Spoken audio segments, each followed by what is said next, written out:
Specially ये video उन लोगों के लिए जिन्होंने आज तक कोई इन्वेस्टमेंट नहीं की। बेसिक तरीन सवाल जो मुझसे कई दफ़ा पूछा जाता है, इन्वेस्टमेंट क्यों करनी चाहिए? ये वो सवाल है जिसका जवाब अगर हमें पता चल जाता अपनी 20s में तो हम काफ़ी आगे जा चुके थे लाइफ में। अस्सलाम वालेकुम, I hope you are doing well. आज की वीडियो इन्वेस्टमेंट्स के बारे में है। इन्वेस्टमेंट होती क्या है ये हम इस वीडियो में कवर करेंगे। सबसे पहले हम बात करते हैं कि इन्वेस्टमेंट क्या चीज़ है।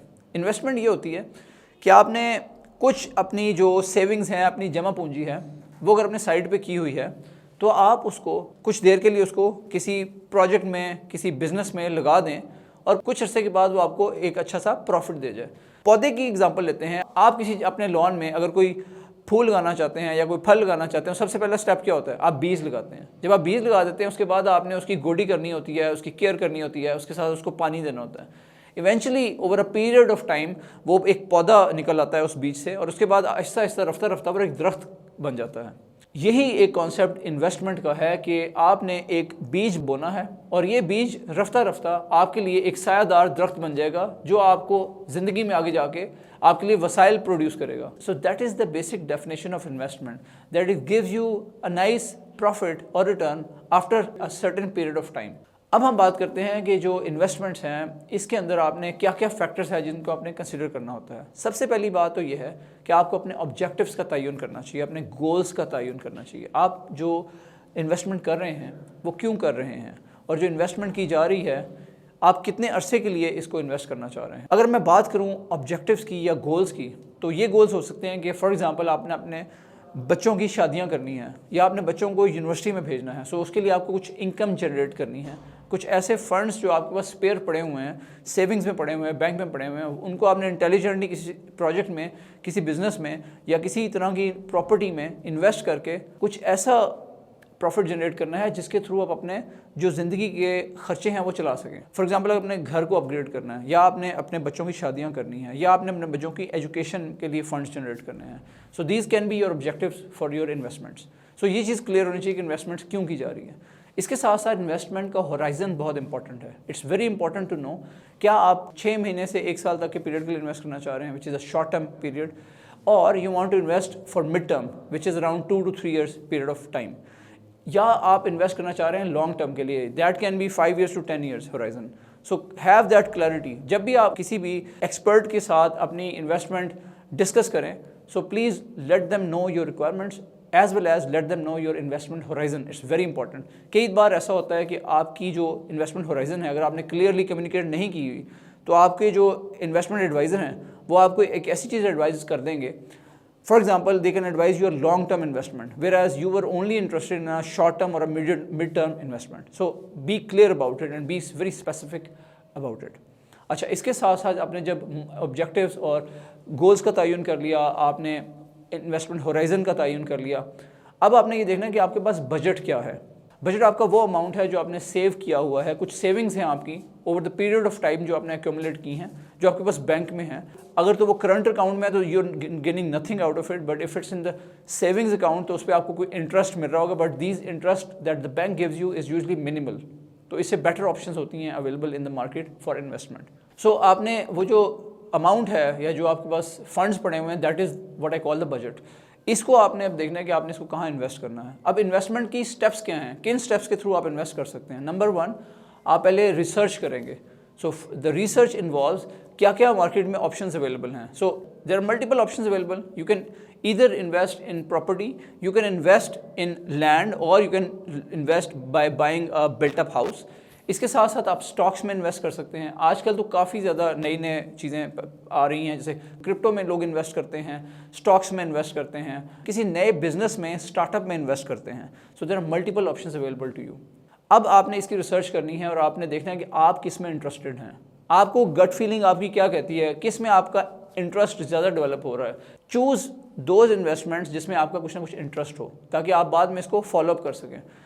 मैंने आपको शुरू में एग्जांपल दी थी कि इन्वेस्टमेंट इज़ लाइक जैसे आपने बीज बोया है ज़मीन में, अब इसको केयर की ज़रूरत पड़ेगी। अगर आप इन्वेस्टमेंट करके भूल जाएं एंड यू नेवर आस्क और you never check with the persons और you never keep on checking on your investment, it will go down the drain. कुछ अरसे बाद जो आपकी इन्वेस्टमेंट ये मिट्टी में मिल जाएगी।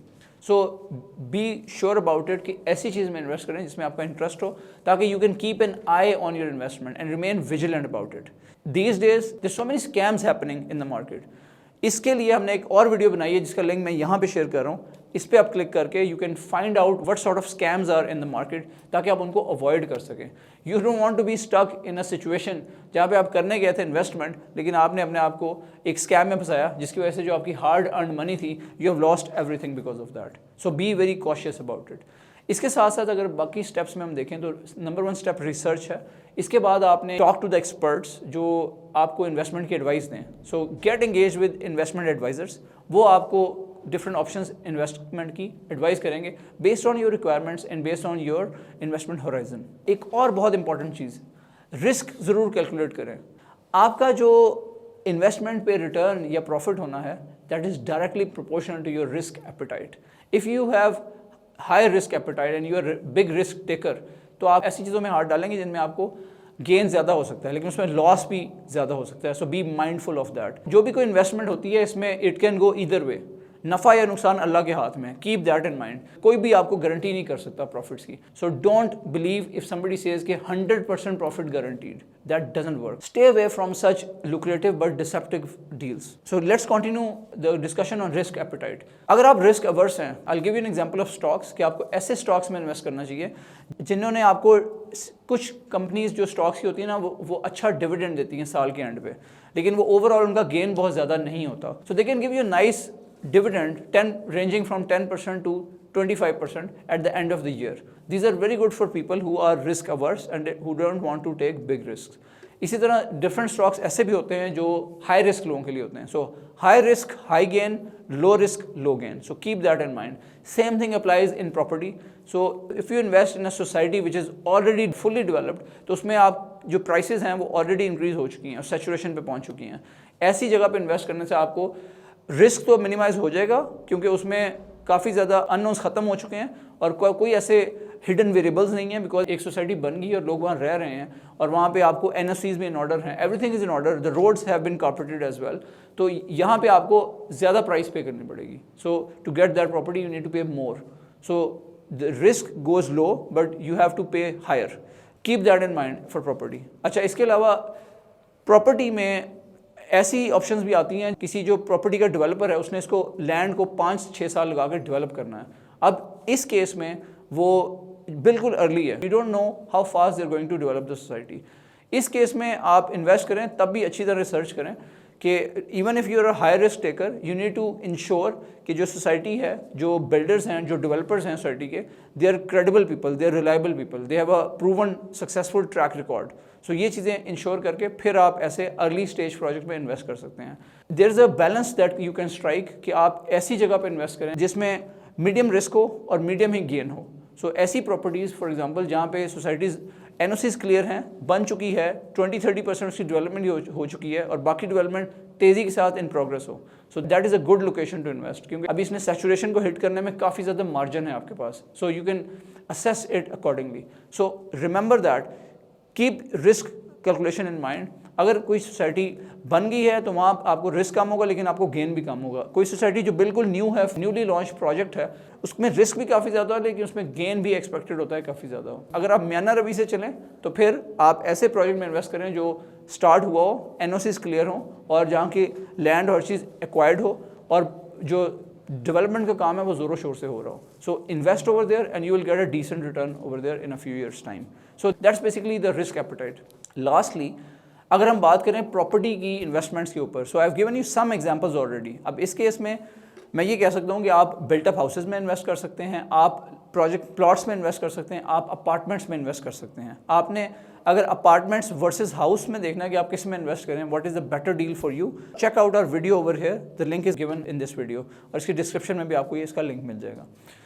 इसके साथ साथ अगर आपने प्लॉट्स में इन्वेस्ट करना है तो कीप दैट इन माइंड कि do not go for societies where you don't have NOCs, no objection certificates from the authorities जैसे इस्लामाबाद में सीडीए है, कैपिटल डेवलपमेंट अथॉरिटी, या रावलपिंडी में आरडीए है। So make sure that the society has NOCs cleared and similarly वहाँ पर development का काम स्टार्ट हो चुका हो। कई दफ़ा आप इन्वेस्ट कर दें एंड 10 साल तक वो डेवलपमेंट नहीं करते तो आपकी प्लॉट्स की प्राइसेस ऊपर नहीं जाएंगी। सो going forward, as the time is progressing, people are becoming more interested in investing in apartment buildings. Apartment building में आप देख सकते हैं कि ब्लू एरिया पहले जहाँ पे सिर्फ एक सेंटोरस हाई राइज बिल्डिंग थी और बाकी पुरानी बिल्डिंग्स थी ब्लू एरिया में, लेकिन अब there are many new buildings which are currently being constructed in Blue Area. So that shows the inclination of people in apartments and in high-rise buildings. So you can invest over there as well. So as I said, the bottom line is this, that you need to do your research before making any investment. अब मैं आपको इसको summarise करके बताता हूँ कि ऐसे लोग जिन्होंने कभी ज़िंदगी में इन्वेस्टमेंट नहीं की, हमने उनको ये बताया है कि आप कैसे बेसिक तरीन इन्वेस्टमेंट कर सकते हैं, क्या क्या ऑप्शंस अवेलेबल हैं, क्या क्या आपने चीज़ों को कंसिडर करना है, आपने अपने बजट को देखना है, आपने अपनी जो टाइम होराइजन है कितनी देर के लिए आपने करना है उसको देखना है, आपने सेविंग्स करनी है जिसको आप इन्वेस्ट कर सकें, और इन चीज़ों से गुजर के आपने रिसर्च करके properly then you should invest. Otherwise you will get your hands burned, which means आप नुकसान उठाएंगे. अल्लाह ताला आपका हामी नासिर हो. Thank you.